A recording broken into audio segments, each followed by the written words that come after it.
Ruta en Tokio. Día 1. Imprescindible si es tu primera visita a una de mis ciudades japonesas favoritas. Comenzamos nuestro día en el templo Gotokuji, conocido por ser el hogar de los famosos Maneki Neko, esos adorables gatos de la suerte que invitan a la prosperidad. Este templo, aunque no es tan turístico, es un lugar mágico donde encontrarás miles de estatuas de gatos. Una visita perfecta para empezar el día con buena fortuna.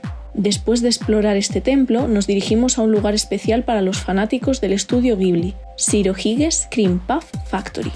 Aquí puedes probar los famosos Totoro Cream Puffs, deliciosos pasteles en forma del icónico personaje Totoro. No solo son adorables, además están deliciosos. Elige entre varios sabores como crema, chocolate y disfruta de un dulce único en Tokio. A continuación exploramos Shimokizatawa, uno de los barrios más vibrantes y alternativos de Tokio, famoso por su ambiente relajado y su gran cantidad de tiendas vintage.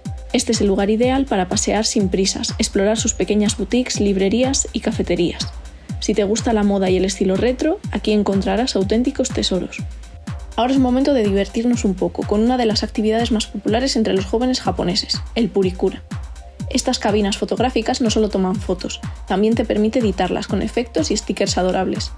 Con ello tendrás un recuerdo personalizado de tu día en Tokio, y con los filtros te verás divertidísimo.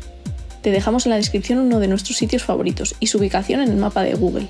Se acerca la hora de comer y te recomendamos recargar energías en uno de nuestros sitios de gyozas favoritos. Estos deliciosos dumplings rellenos de carne y vegetales son un clásico de la comida japonesa. Con el estómago lleno nos dirigimos a la zona de Omotesando Hills, un elegante centro comercial lleno de tiendas de lujo y un diseño vanguardista. Es el lugar perfecto para una tarde de compras o simplemente para admirar su impresionante arquitectura. Después de pasear por las tiendas es hora de relajarse en Miyashita Park, un espacio moderno y elevado que combina compras, ocio y naturaleza. Este parque, ubicado en una azotea, ofrece un lugar tranquilo en medio del bullicio de la ciudad, donde puedes descansar y tomar algo en sus cafés o simplemente disfrutar de las vistas desde las alturas. En la planta superior encontrarás una zona con terrazas y unas estatuas monísimas de Doraemon.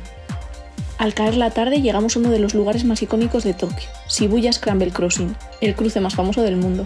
Miles de personas lo cruzan a la vez, creando un caos perfectamente sincronizado. Es el lugar ideal para ver la energía inagotable de Tokio en todo su esplendor, y no olvides subir a una de las cafeterías cercanas para observar la acción desde arriba. Terminamos nuestro día en Shibuya Center-gai, una de las calles más animadas de Tokio.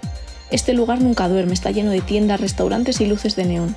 Aquí puedes encontrar de todo: moda, últimas tendencias, lugares para una cena, unas bebidas. Aquí terminamos nuestro día, pero nuestra ruta continúa. No te pierdas el siguiente vídeo para conocer el día 2 en Tokio. Recuerda que te dejamos en la descripción un mapa con todos los puntos mencionados en este vídeo. Si te ha gustado, danos un pulgar hacia arriba y por favor suscríbete a nuestro canal.